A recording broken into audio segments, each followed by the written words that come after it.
always moves around as well, because that's always like the first full moon. It's always the 12th full moon before we start a brand new cycle. So it's about just knowing that we've got all these like little signs and symbols all there that have been there for years and years and years, and it's maybe just about tuning into them and deciding which bits you want to do and which bits you don't. So what I want to talk to you today is about the new moon, the full moon, and what we do or what you can do. Pick your level of what feels right for you under each moon cycle. So coming up on Wednesday, we've got full moon. So if anybody works with children, I'm sure they will second that if you work with children on a full moon, they're mental. Right? They're absolutely mental. Because, you know, we are highly emotional, and on a full moon, we're very much affected by the tides and its rhythms, and on a full moon, there are higher cases of domestic violence, of overall violence, of births. We see much more births on a full moon. And so the police and hospitals do staff usually around, you know, that there'll be these kind of bullets and highs and lows. And this full moon coming up is in Sagittarius, and so it's one of the most beautiful full moons, right? And the more we learn that we've got 13 moon cycles, so we'll either have 12 full moons and 13 new moons, or we'll have 13 full moons and 12 new moons, and it alternates every year. But you'll start to feel into which energy feels nice. So when you get to Wednesday, notice where you are, notice how you're feeling. Start to ask yourself, what's the full moon, how do I feel? Even if you don't even realise, you'll be up and you'll be driving and you'll see the full moon. Start to notice just those small little changes. How am I feeling? How do I feel? Acknowledging those little changes. Generally on a full moon, we'll tend to feel quite aggy, more arguments. It's like that tension kind of pulls to a crescendo. You can feel more kind of, I made those and I've not completely off plan.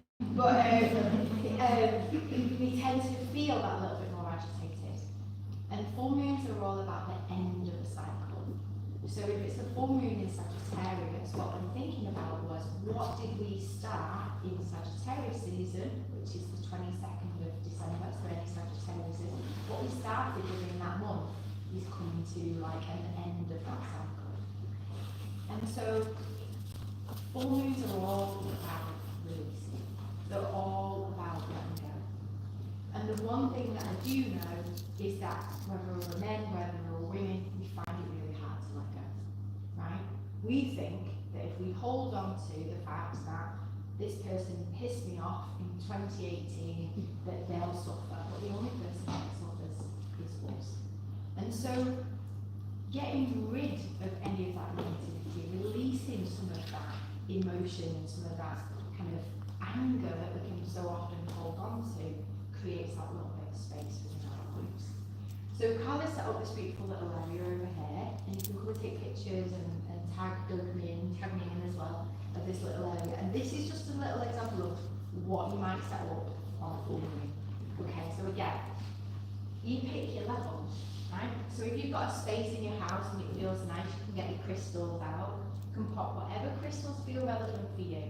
Okay, don't just be drawn to what feels right for you, because you can't get it wrong.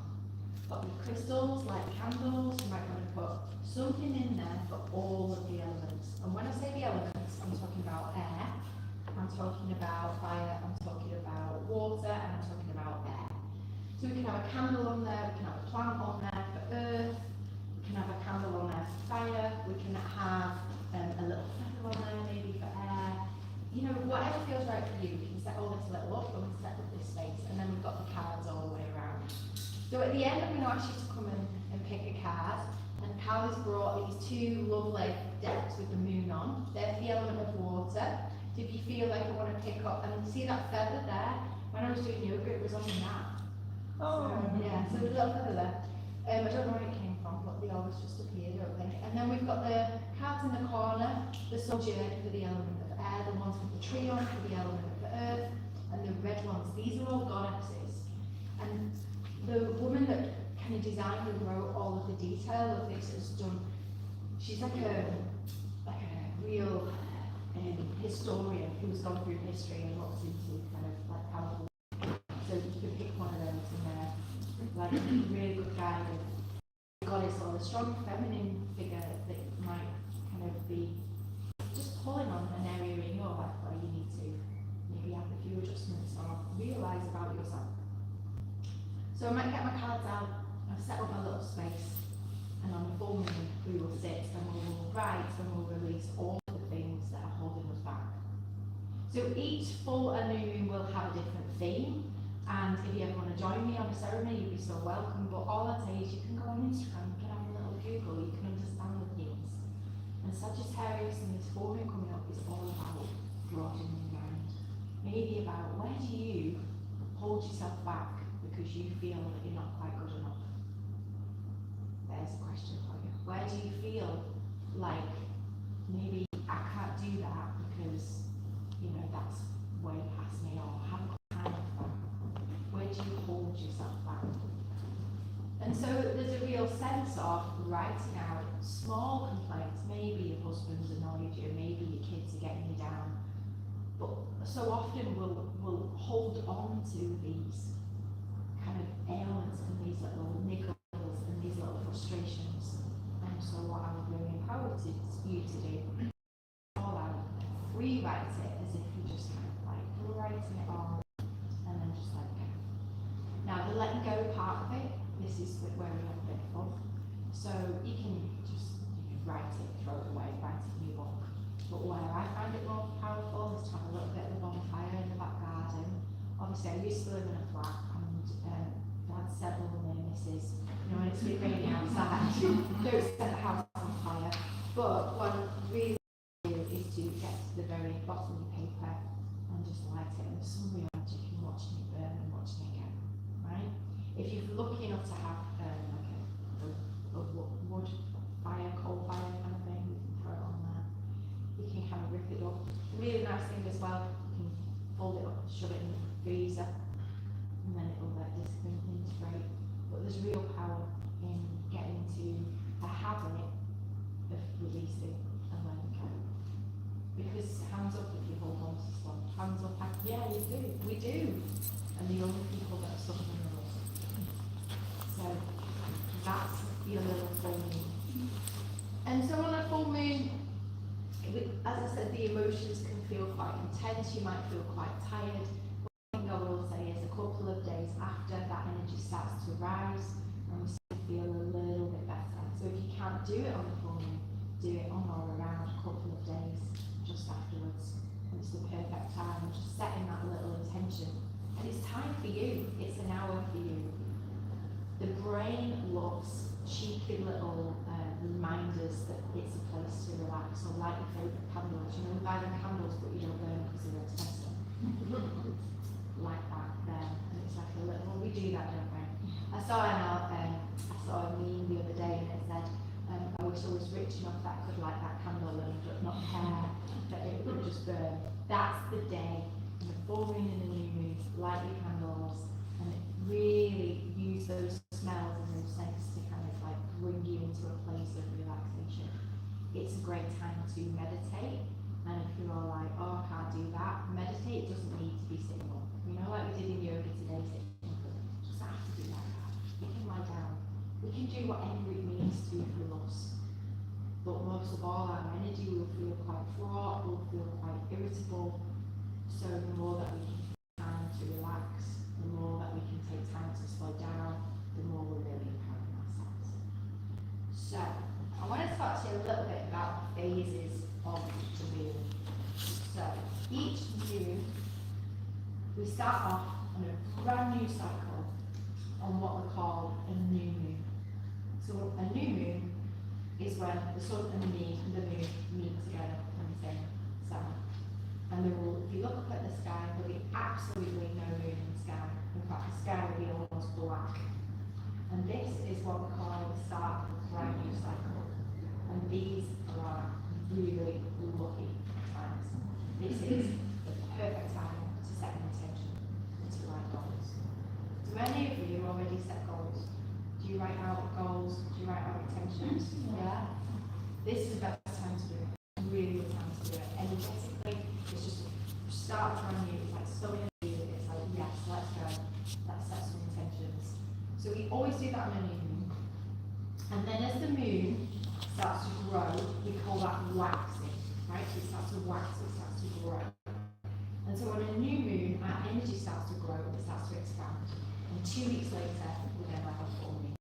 And then the moon starts to wane, because it starts to go smaller, and then we come back to the new moon. And it takes 29.5 days for that whole cycle to happen. So if you think about it, it would make more sense if we had 13 months rather than 12 months. Because then, guess what? If we had 13 months, we would then be in line with menstrual cycles, which generally are 28, 29 days, and we'd all be in rhythm. Well, that's generally how it works. So under each phase, new moon is where we start our intentions, and full moon is where we let them go. In between, so often we can feel quite tested, or we can feel quite challenged. So little rituals for us to get into every day is those goals and those intentions that you set on the new moon. As you wake up every morning, what you do, you could grab a little crystal maybe from the side of the bed, you can have a little reread or say out loud what you're working towards, what you're focusing towards, where are you going with it. If you like a vision board, you can create a little vision board. Lizzie and I, we've got one on our phone. You've got one, Callie, on your phone, or a digital one. You can do it on your phone, it's just a bunch of photographs. Yeah. Or you can create an actual, little collage. Again, whatever feels right for you. Or having a little reread of your goals. So often as women, we don't set goals. We don't set time aside for what we're working towards. And if you're not working towards anything, you just kind of like, shall we do this? Yeah. Shall we do that? Do you know what I mean? We just go along with it. Whereas when you actually work to goals, statistically, you achieve them. You start to achieve them. So, we have within our birth chart so many beautiful lessons. So on the day that we're born, depending on the day, the time, an astrological birth chart. Now that birth chart is completely unique to you. You might have friends that might be born the same month, you might be the same star sign, you might both be Geminis, but you're completely different. And that's because the astrology is constantly changing every kind of minute, every kind of hour. So if you want to really get really deep and really clear on what you're doing with the moon, the best way to do this is start to kind of draw into really easy to do. I'm going to give you a little website. It's called cafeastrology.com, and you can go and put in your date, your time, and your year of birth, and where you were born, and it will throw up a personal chart for you. And the most important thing that you want to be looking at is where the moon was on the day that you were born. So the sun and the star sign, that star sign is very much about how we identify ourselves. It's like our ego. It's like, this is who I am, this is who I shall be. But the moon is very much parts of yourself that you're like, no, that's not who I am. And part of our work, I believe, and the beauty of being able to look through astrology is to start to incorporate all of those parts of ourselves that we don't like to keep. All the parts of ourselves that are like, actually I'm not jealous, wouldn't know that. Actually I know I don't get angry, what's secretly. Actually, I know I have like a little bit of a problem in that I like to shop and shop and shop and so, I have a little bit of a thing. It's all those parts of ourselves that we need to then integrate. And so by learning where the moon is and where the moon was on the day that we were born, you can learn a lot about yourself. And I believe that what we're here for and why we came here is to learn about ourselves. I've done many, many readings of people's birth charts over the years.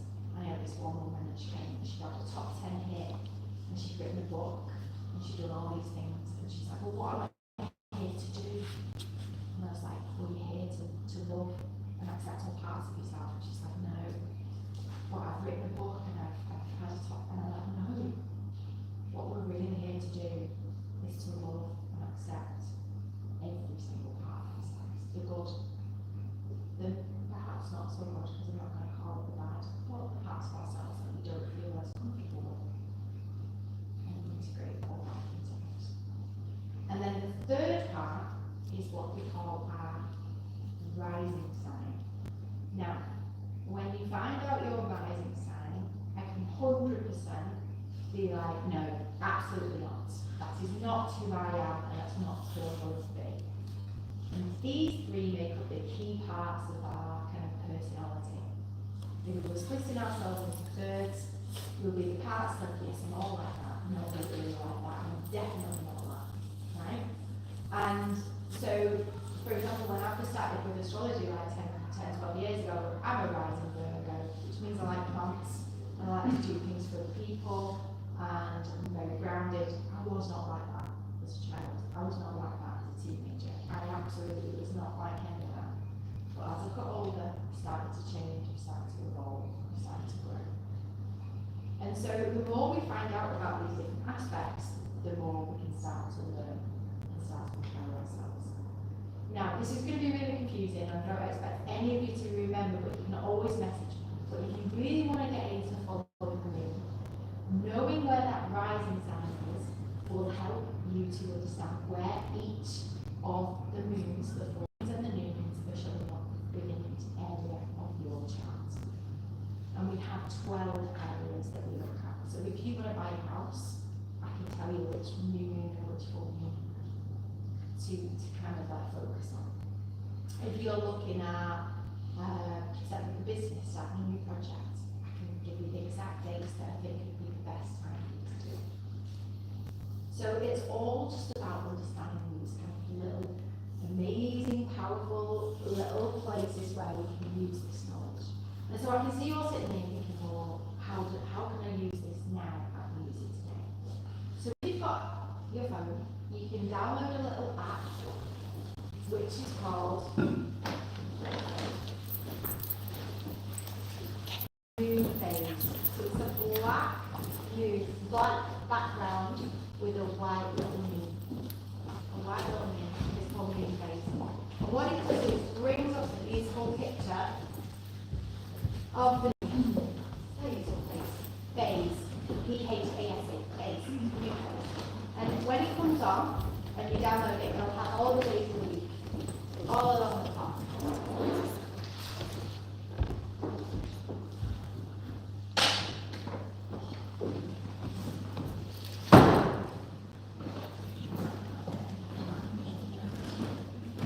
My moon phase, yeah, is it? Yeah, my moon phase.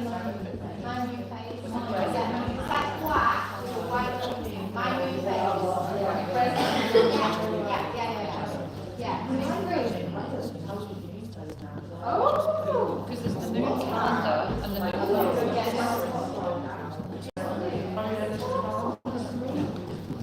Right, so if you can see it on there, on your little, you saw on Sunday 28, and it says it's a waxing gibbous. So if you remember, if the moon is waxing, it's growing bigger. It's expanding. It's all about our energy is expanding. So all the time, from a new moon to a full moon, when the moon is waxing, when it's getting bigger, the energy will be heightened, right? It will feel more expansive. You'll feel like you've got more energy. And then when the moon is waning, so when we've got to a full moon, we're down, often we'll feel a lot more tired. And so like Carly set up these two beautiful areas. We've got our yin and our yang phase. So the yang is all about energy and passion, and this is where we're getting onto a full moon, and then we're bringing it from the full moon to a moon. So as you can you see it says the moon zodiac sign is in Stockport. You see? And then if you move along the top, it moves tomorrow into Sagittarius. If you press the Monday, can you see it? And then if you look at the bottom, it says moons or difference in Sagittarius. And then if you move along, it says Tuesday, we're almost at that full moon. And then Wednesday. Well, can you see? And at the bottom it says Sagittarius. Right? So, every 2.5 days, the moon moves through a different astrological cycle. Once you know your rising sign, you just send me a little message and I will tell you each house and how that indicates in your book. So every 2.5 days, you can start to realise that your energy might feel a little different. So then you can start to notice, how do I feel when the moon's in Scorpio? And then how do I feel when the moon's in Sagittarius? Now if you're anyone in Sagittarius?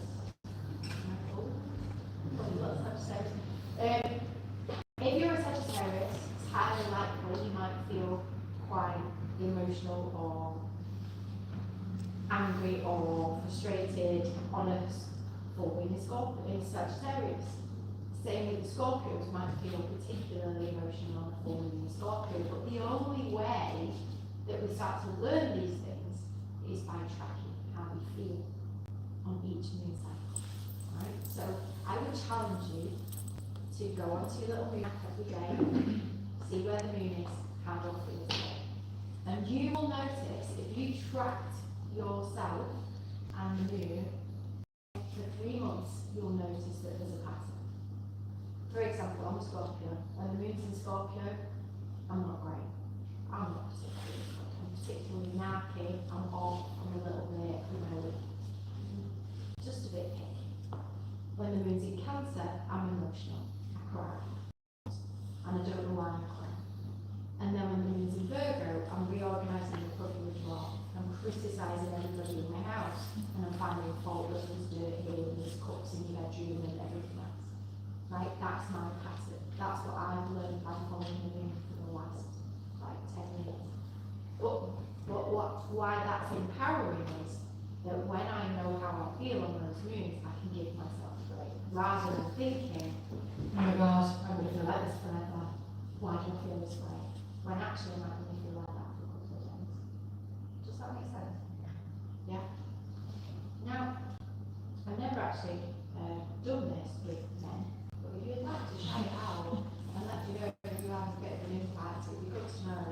I just feel as women, we tend to be, not always, but we tend to be that little bit more emotional. We tend to be that little bit more salient. And that's because we have a hormone count. Whether we still have one or whether we don't have one, what we would have done in ancient times is looked to a message of when we got our period. But it is really helpful because it will really help you to understand. So if we have a period on a full moon, this is said to be, so if we get to the full moon on Wednesday and you kind of come on, you're menstruating, it's the first day of your period or the second day of your period, you're said to be bleeding under like a dark moon. So very much this is a real big, heavy clear out. This is a perfect time for you to remember the importance of rest, because not only you are completely aligning with the full moon, so we're clearing out, it's time to rest, it's time to restore, it's time to nurture yourself. That's very much around your period. Then we have when we have our period on the new moon. So when we have our period on the new moon, then we're set up to be in the white phase. And this is a really lucky time. So if your period is aligning with a new moon and you're setting goals and intentions, everything's aligned. It's like your power and your body is in cyclical with nature. If you're going to have TVs and kind of all these distractions that we do have that's knocking off our rhythms and our cardinal rhythms, most of us will be in line with that. So it's a great time to start something. Now in the waxing phase, if we bleed in the waxing phase, halfway between the full moon, then that's called the pink phase. And this is the perfect time to realign ourselves, restart practices that make us feel good and start to kind of empower ourselves. And then between the full moon and the new moon, this is called the perfect phase. And then again, this is all about self-care, self-love, taking more baths, slowing everything down. So there's like subtle little messages for women as to when we bleed. And so using these times so we can start to learn our own rhythm. Have you ever kind of gone through that sense where you're like, you know you're not pregnant, right? So you know, but you're like, the period's just not coming, why is it not coming? And that's when our bodies go through a shift. And so the more that we start to tune into these little messages, the more we start to kind of live within these rhythms. And if we're bleeding on a full moon, this is a time where we need to take more rest. This is a time where we need to slow down. This is a time where we need to kind of just merge ourselves. Anyone got any questions? I feel like I'm just got information.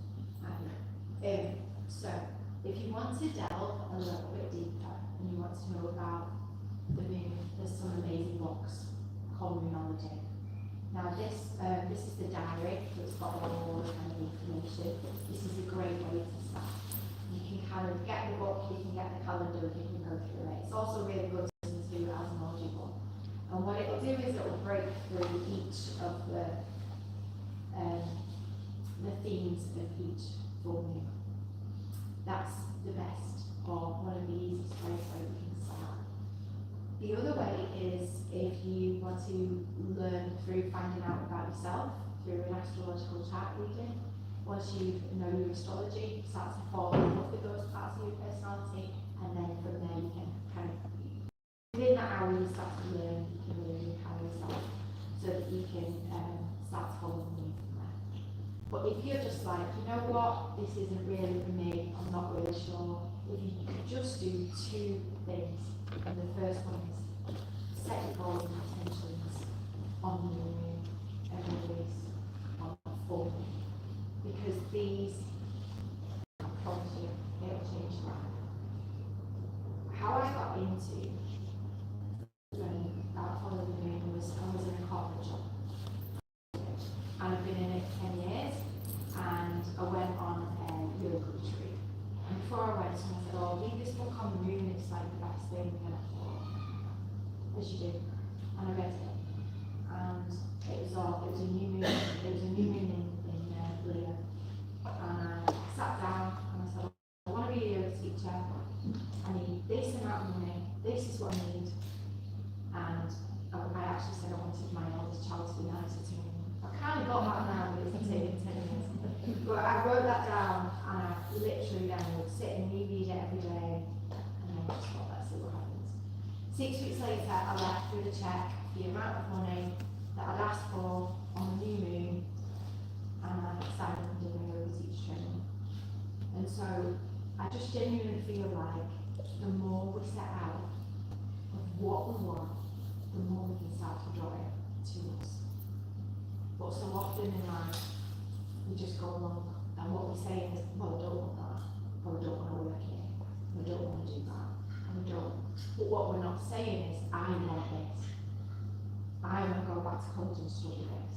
I want a business that brings me this much money. And we have to be that precise. Because the more I believe that we are creators, so the more we're saying, I'm working towards this, the more we do rather than, oh, I don't want that. I don't want to be in that marriage. I don't want to be that person. We've got to start focusing around what we do want. So, what I'd like to do when I talk to you is, I really want to invite you to come and choose some cards. But before you do, there's just a couple of things. So take a little note of how we've got this set up. Think about how you're going to do it. Maybe you want to set up a little area at home. Maybe everybody will laugh at you at home, and that's fine. So you just want a candle and a notebook. But I want you to maybe put your hands over the cards and see which cards you're drawn to. So we've got the water cards in the middle, and then all the others around. So no bad cards, right? So I'll just clarify that. There's no bad cards. There's no bad kind of values here. All good. And just take a little pick, and then there's a little book you can opt out between you that's got the meaning. But before we go into the meaning, we've got to start trusting our own intuition and trusting ourselves. So look at the card and think about what that meaning is for you. Rather than, because what we do is, what does it mean? Look in the book. What does it mean to you? Look at the picture. Look at the symbols within the picture. Look at how it is and see how it resonates. So I want you to come and have a go with the cards. And then I want to kind of make it a little space where we've got like 10 minutes where I want you to come and ask questions or talk between yourselves or ask anything that you want as kind of silly questions. But I don't want to sit here and kind of like try and keep talking because we only retain about 10 minutes of what we say. So if you can retain anything, take time for you, twice a month, new moon intentions, full moon letting go. The next new moon will be 2 weeks out, 2 weeks on Thursday. And it will be a new moon in Cancer. In Cancer. So we'll have new moon 2 weeks later, 2 weeks one day later, full moon. Right, so it all, so basically, this is you setting up a ritual for yourself once every 2 weeks, an hour every 2 weeks. You can do that, right? Surely. Of course you I can. know you said you changed from Menstrual Oh, yeah. and I just wanted to ask before we start, Yeah. what that means. Oh, so basically, I was a yoga teacher, and I don't really feel like I am really a yoga teacher anymore because I'm in these circles. And what I want to do and what I try to do is create safe spaces. So I run retreats and I run different classes and classes like this because I want us, whether we're women or whether we're men, to become to step into like who we are. So I don't feel like Sharon, she's truly a yoga teacher, right? She lives it and breathes it. I live and breathe it. So that's fine. But yeah, come and pick a card, come and have a play, come and have a look at calendars and stuff.